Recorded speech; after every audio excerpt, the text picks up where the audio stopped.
Hi there, this is a short video, more a rant at SEAT and maybe a life hack or whatever they call these things. I needed a family car, a SEAT Ateca, and found that the keyless entry did not work, and neither did pressing any of the buttons on the key fob. Luckily this happened on our driveway, so I got the spare, and as you would expect in these situations, it wasn't working either after 2 years of non-use. The problem was that the SEAT was blocking our other car and it was late at night, so setting off the alarm and trying to open it manually was only the very last resort. I pried the key fob open to have a look at the battery. The battery, a lithium CR2025 cell, measured to have just about 3.01 volts. Now, the nominal voltage of these cells is 3 volts, so 3.01 volts isn't exactly flat, and anyway, there wasn't any spare CR2025 in the house. Pressed for time, I opened the working key fob of our other car, a Golf, in the hope they use the same battery. SEAT is part of the Volkswagen group. It turns out that its fob is nearly identical and uses a CR2025. So far so good. That battery measured a little above 3.03 volts. Better than the one in the SEAT key fob, so in it goes.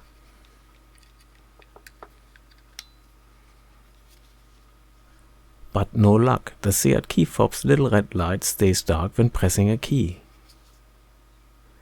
Putting that battery back into the Golf's key fob,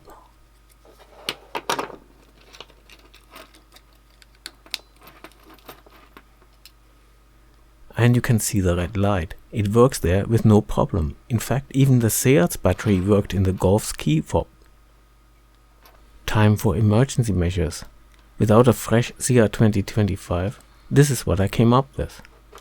A battery holder with 2 not terribly fresh AA's and some alligator clips to connect it to the terminals in the key fob, which is really easy to do. Measuring the volts of this contraption, it's 3.08 volts. With that little contraption in a plastic bag in one of my coat pockets, the keyless entry worked fine and the car did not complain. I also used it to drive to a store next morning to buy some new CR2025 batteries. It's a Duracell, not that I particularly recommend them or any other, it's the only type I found.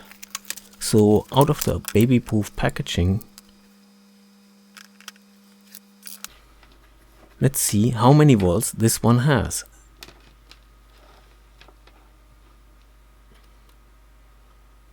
3.3 volts, that ought to do it.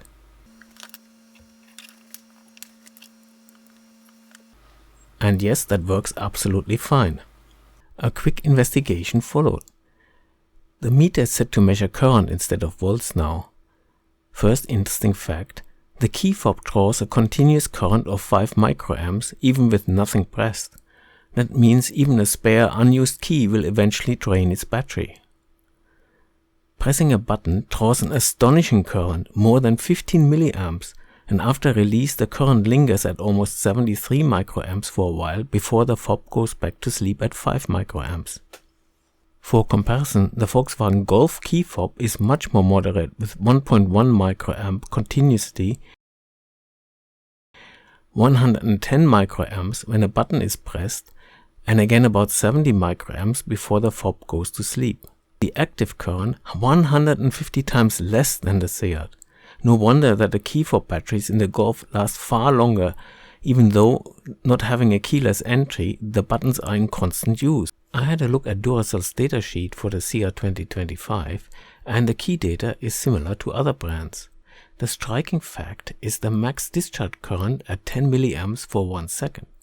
SEAT's 15 milliamps is clearly exceeding this, not only in the amount of current but also in duration. And if you keep the button pressed for longer, like to close windows, it's even worse.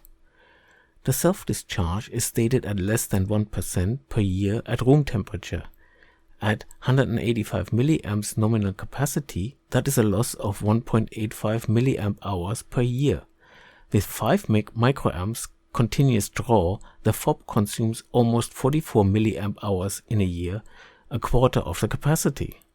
The high quiescent current aside, the problem of the SEAT key fob is the huge current exceeding the capability of a CR2025 by some margin. Even when new, these batteries have a relative high internal resistance, hinted at by the impedance statement of 16 ohms. As they get older, that is increasing, meaning more and more voltage is lost at the internal resistance and less appears on the outside. This also explains why my AA workaround managed to power the keyfob at just 3.08 volts. AA's have a much lower internal resistance and can easily deliver 3 volts even at 15 milliamps, while at that current, the voltage produced by even an only slightly discharged SEAT 2025 collapses in a heap. On this test, I replaced the battery with my bench power supply, which is set at 50 milliamp current limit and has an almost zero internal resistance for currents lower than that.